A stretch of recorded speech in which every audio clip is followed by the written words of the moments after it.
जो भी इस चैप्टर में हम लोग पढ़े हैं, चलिए इस पर एक क्वेश्चन कर लेते हैं टोटल।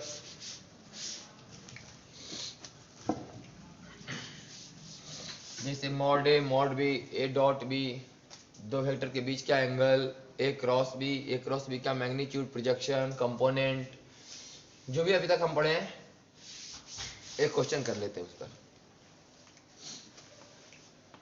मान लीजिए कि वेक्टर ए है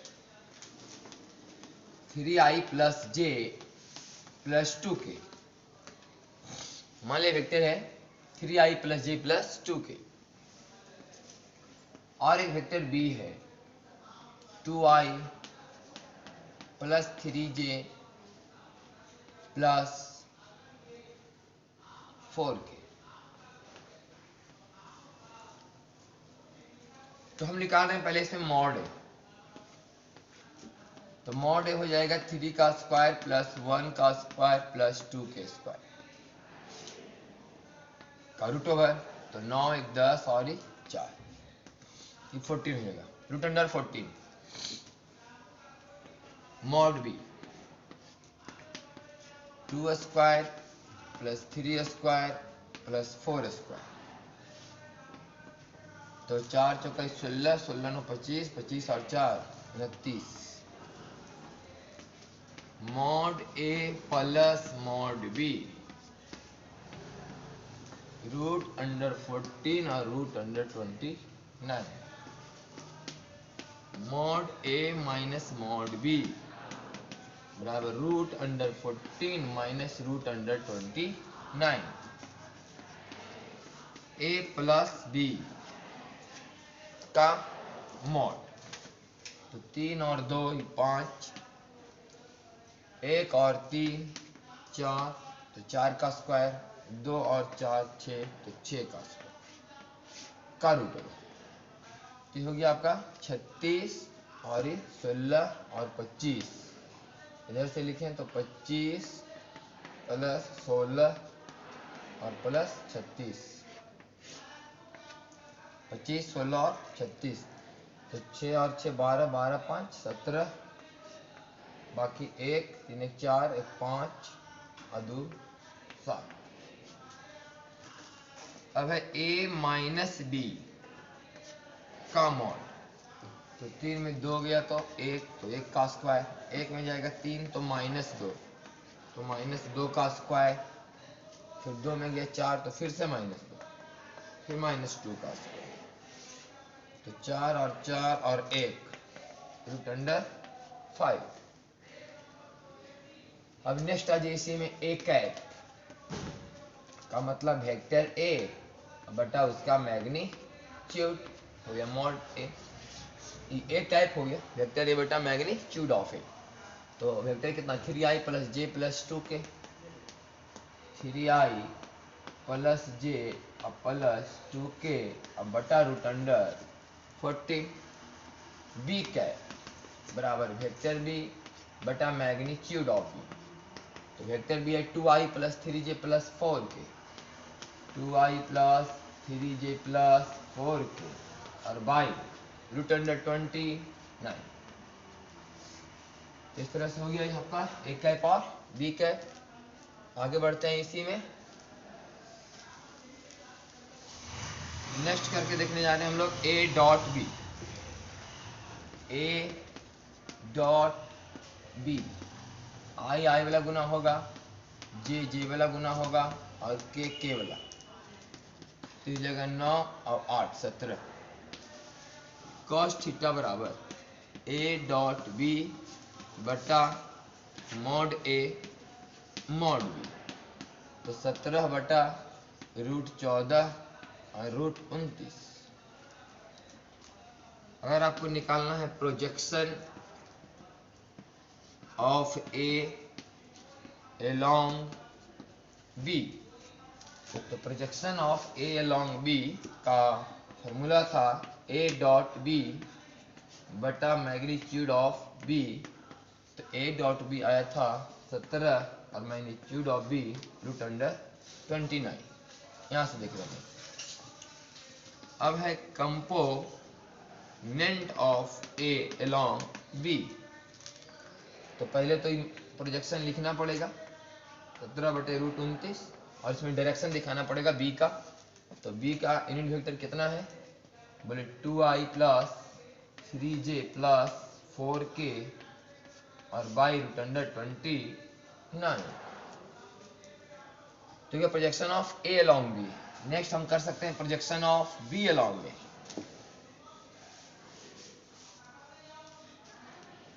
projection of B along A तो हो जाएगा ये भी ए डॉट बी करें चाहे बी डॉट ए, बाकी लिखिए नीचे में मॉड है। तो ए डॉट बी का मान आया था 17 और मॉड ए का मान आया था 9, 1 10 और 4 14। तो अब नेक्स्ट निकालते हैं component of B along A. तो प्रोजेक्शन रहने देंगे और बगल में डायरेक्शन दिखाएंगे ए का। तो ए का डायरेक्शन यहाँ से आप लिख सकते हैं कि A vector 3i plus J plus 2k और इसका मैग्नीट्यूड। ये हो गया project component of B along A. इस तरह से दोनों तरफ से हो गया, ए अलॉन्ग बी और बी अलॉन्ग ए भी दिखाई करके आपको। नेक्स्ट हम कर रहे हैं A cross B. A cross में बताया तो ऐसे कर लो कि आई जे के, फिर ए वाला अंक को लिखिए 3 1 2, फिर बी वाला अंक को लिखिए 2 3 4। इसको डिटर्मिनेंट में सॉल्व कीजिए। पहले आई कैप, फिर माइनस जे कैप और फिर के कैप। आई कैप में क्या लिखाएगा, बोले 4 माइनस 6। आई वाला को छापेंगे तो 4 और माइनस 6 माइनस 2। जे वाला में 4 3 12, 12 माइनस 4 8 और के वाले में 9 माइनस 2 7। ये हो गया ए क्रॉस बी का वैल्यू। और अगर हम निकालना चाहें कि ए क्रॉस बी का मैग्नीट्यूड तो करना पड़ेगा -2 का स्क्वायर -8 का स्क्वायर और +7 का स्क्वायर का रूट ओवर। ये हो जाएगा 4 फिर 64 और +49 का रूट ओवर। तो 49 और 49 और 4 53 और 64 117 का रूट ओवर दिया गया ए क्रॉस बी का मैग्नीट्यूड √117। तो ये टोटल सवाल था जो हम लोग अभी तक पढ़े, सब करके दिखाए आपको। एडिशन, सब्सट्रैक्शन, फिर dot product, cross product, projection, component, जो भी सवाल हम लोग पूरे चैप्टर के दौरान पढ़े थे सब आपको करके दिखाएगा। तो इसमें ए क्रॉस बी के मैग्नीट्यूड कितना आया है ना, जरा इसको हम साइड में लिख लेते। कितना आया ए क्रॉस बी का मैग्नीट्यूड, बोला है √117।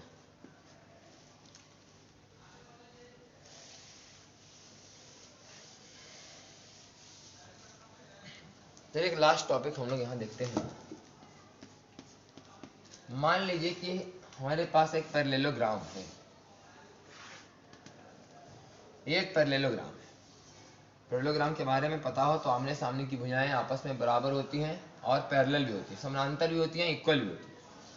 ये दोनों साइड आपस में पैरेलल है और इक्वल है, ये दोनों साइड भी आपस में पैरेलल है और इक्वल है। अगर पैरेलल और इक्वल है तो अगर हम इसे बोलें कि वेक्टर ए है तो हम इसे ही बोल सकते हैं कि वेक्टर ए है, और ई अगर वेक्टर बी है तो भी वेक्टर बी है, क्योंकि दोनों पैरेलल हैं और इक्वल भी हैं। और दो वेक्टर इक्वल तब कहे जाते हैं जब उसका मैग्नीट्यूड और डायरेक्शन दोनों सेम हो।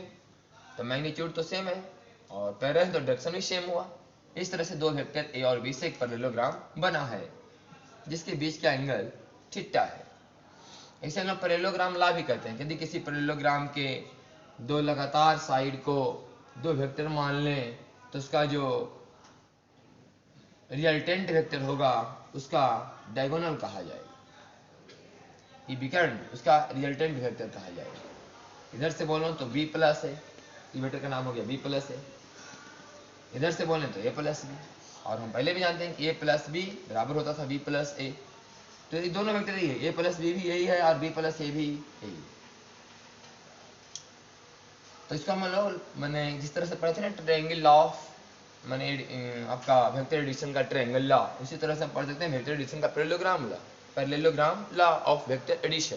इसी तरह triangle law of vector addition, इसको बोला जाएगा parallelogram law of vector addition, कि जब किसी दो वेक्टर को किसी पैरेललोग्राम का दो कंसेक्यूटिव साइड, दो लगातार साइड से दिखाया जाए तो उसका जो रिजल्टेंट वेक्टर होगा उसका डायगोनल कहा जाए। ये है, और b प्लस ए यही है, a प्लस बी भी यही है।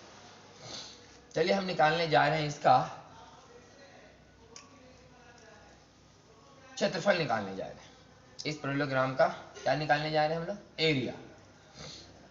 तो एरिया निकालने के लिए हम इसे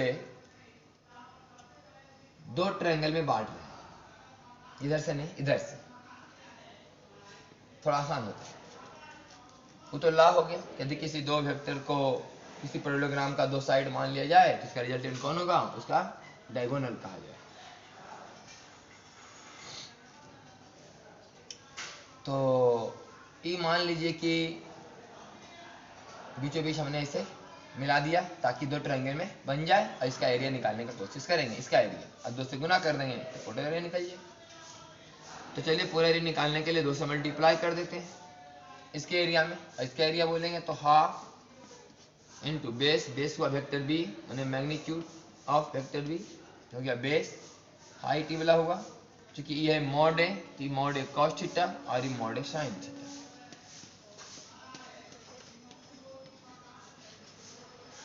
तो 2 से 2 कैंसिल, ये हो गया mod A mod B sine theta, मैंने ए क्रॉस बी का मैग्नीट्यूड, मतलब mod A mod B sine theta बराबर ए क्रॉस बी का मैग्नीट्यूड। ए क्रॉस बी का मैग्नीट्यूड देखिए, अगर इस दोनों वेक्टर को मान लें कि वेक्टर ए और वेक्टर बी, वेक्टर ए और वेक्टर बी यही दोनों वेक्टर है, तो इन दोनों वेक्टर से जो पैरेललोग्राम बनेगा उसका एरिया कितना होगा? बोले यही √117 होगा। मतलब हम सिर्फ यह बताना चाह रहे थे कि पैरेललोग्राम का एरिया का फॉर्मूला क्या है। बोले क्रॉस बी का मोड तो निकालने के लिए आप सीख ही गए, पहले क्रॉस बी निकाले फिर उसका मैग्नीट्यूड निकाले आप। तो ध्यान देना है कि यदि किसी पैरेललोग्राम का दोनों साइड वेक्टर के रूप में दिया हुआ हो, यदि किसी पैरेललोग्राम का दो साइड वेक्टर के रूप में रिप्रेजेंट कराया गया हो और पूछा जाए कि आपसे इसका एरिया बताइए, तो आप दोनों वेक्टर का क्रॉस प्रोडक्ट का मैग्नीट्यूड करेंगे, ए क्रॉस बी का मैग्नीट्यूड निकल जाएगा आपका एरिया। तो इस तरह से आपको ध्यान देना चाहिए फॉर्मूला कि अगर किसी पैरेललोग्राम का दो वेक्टर दो साइड बता रहा है या फिर किसी पैरेललोग्राम का दो साइड को दो वेक्टर के द्वारा दिखाया गया है तो उसका एरिया निकालने के लिए दोनों वेक्टर के क्रॉस प्रोडक्ट का मैग्नीट्यूड निकाला जाता है। लेकिन यदि किसी पैरेललोग्राम का